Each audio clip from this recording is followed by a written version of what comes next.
Para começar esse módulo, então, a gente vai começar instalando o Helm, tá? Então, a principal definição que a gente vai ter que ter é instalar o Helm.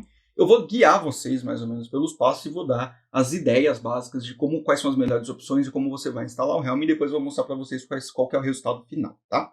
Antes de vocês começarem, é importantíssimo vocês terem em mente que existem duas versões do Helm. A primeira versão, né, a versão anterior, né, ele era chamada de V2, que era a versão 2 do Helm, e ele usava um recurso de rede dentro do Kubernetes, né? Então, como é que funcionava? Você executava os comandos localmente na sua própria máquina e ele instalava no seu cluster do Kubernetes um serviço chamado Chiller, tá? E o Chiller era a versão, né, o servidor, o lado do servidor do Helm, que ele usava para, por exemplo, validar instalações e enviar, guardar, por exemplo, versões, etc, etc. A versão 3, que é a versão que saiu, quebrou esse paradigma e não tem mais a necessidade do uso do Chiller. Então, hoje, o Helm não instala mais nada no seu cluster Kubernetes, e aí ele só instala na sua máquina local um binário, tá? Então ele ficou muito mais leve, muito mais prático. O que a gente vai usar aqui é a versão 3, tá? A gente vai sempre trabalhar com a versão 3, porque a versão 2 e a versão 3 não são retrocompatíveis, tá? São coisas diferentes. Você não consegue fazer uma instalação utilizando a versão 2 e numa instalação utilizando a versão 3, porque o Chiller não está presente, legal?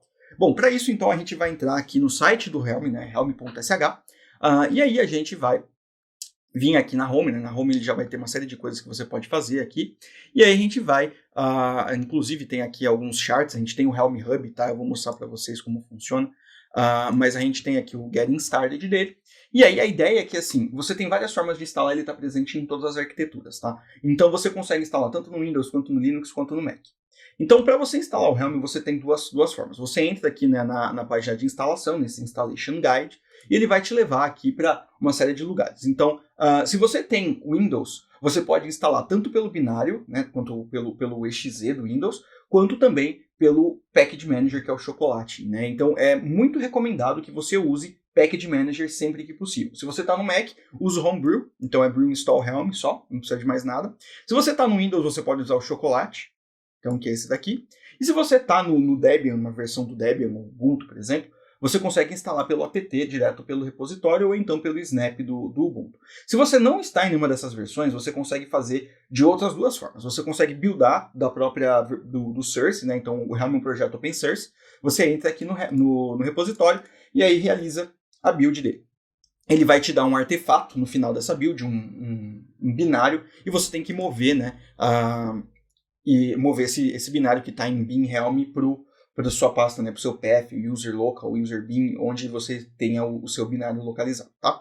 Se você não quiser fazer isso também, você consegue vir na página de releases, que você consegue acessar por aqui, ó, de Official Release Space, que na verdade é o repositório do GitHub na página de releases aqui em cima.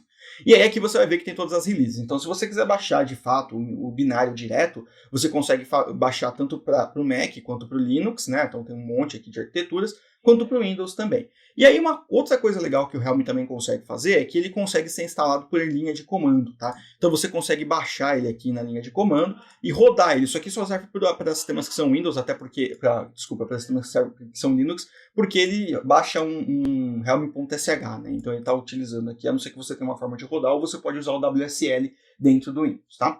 Eu não vou baixar aqui porque eu já tenho ele instalado, tá? O que eu vou mostrar para vocês aqui, algumas ferramentas interessantes e algumas coisas legais antes da gente seguir para o uso do Helm de verdade. Então, o Helm Hub é como se fosse o Docker Hub das imagens do Helm, né? Dos charts do Helm. Então, hoje ele não tem muita coisa, então ele tem 1.400 charts prontos, até porque essa aqui são os repositórios padrões, os repositórios oficiais, então não são muitas, tá? Então você pode ver que tem bastante ferramentas que você consegue fazer deploy direto. Então vamos pegar aqui uma ferramenta, por exemplo, o Apache.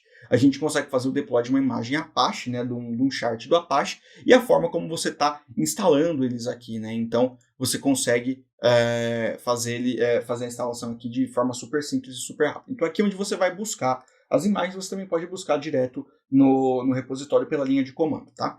Essa aqui é uma aplicaçãozinha, tá, que eu desenvolvi há um tempo atrás, e essa aplicação ela é um chart do Helm, tá? Então ele é um microserviço pronto de envio de e-mails, e aí ele tem aqui as instruções, né, para como você adiciona o seu repositório e como você também instala o repositório, né? Instala esse microserviço direto no seu Kubernetes, sem precisar fazer praticamente nenhuma configuração. Então você simplesmente vai dar uma instalação e você já tem tudo pronto lá, ele vai estar completamente instalado. E aí isso tudo está aqui, ó, na pasta Helm, tá? Então você pode ver que a pasta Helm, ele tem aqui, ó, essa aqui é a pasta do meu chart, tá? Isso aqui a gente vai falar depois.